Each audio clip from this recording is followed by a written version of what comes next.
তোমাদেরও কি আমার মতন হয় যে প্রত্যেকদিন কী রান্না করব সেটাই খুঁজে পাই না? আর প্রত্যেকদিন ভাবতে বসি সকালে উঠে যে কী রান্না করব।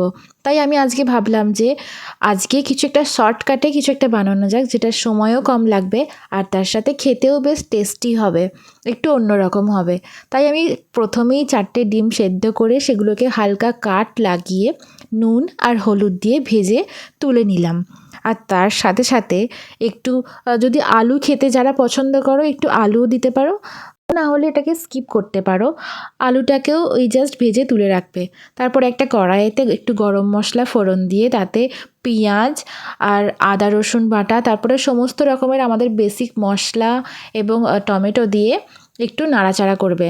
তারপরে সেটা একটু কষা হয়ে গেলে তারপরে এর মধ্যে একটু ডিম ফাটিয়ে দিয়ে দেবে আর তার সাথে দিয়ে দেবে চালটা ভিজিয়ে রেখে আগে থেকে, আর তারপরে দিয়ে দেবে আলুগুলো, তারপরে পরিমাণ মতন জল দিয়ে এটাকে একটু নাড়াচাড়া করে ঢাকা দিয়ে দেবে। ব্যাস, আর কোনো চিন্তা নেই, ব্যাস এইটুকু করলেই রান্না শেষ।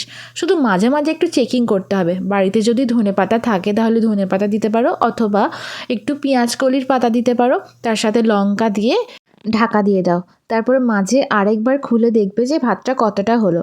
তারপরে এই ডিমগুলোকে মিশিয়ে দেবে আর লাস্টে নামানোর আগে একটু গরম মশলা আর চাইলে ঘি দিতে পারো, আবার না দিলেও চলে। এগুলো দিয়ে ব্যাস তারপরেই গরম গরম সার্ভ করো এরকম ডিম পোলাও। বাড়িতে যদি এরকম ডিম থাকে আর আলু থাকে তাহলেই ব্যাস, আর কিছুই চাই না এই রান্নার মতন স্পেশাল কিছু। এরকম একটা সুস্বাদু খাবার বানিয়ে ফেলতে পারো আমার মতন চটজলদি। এটা করতে বেশি ঝামেলাও না আর বেশি ঝঞ্ঝাটও নেই।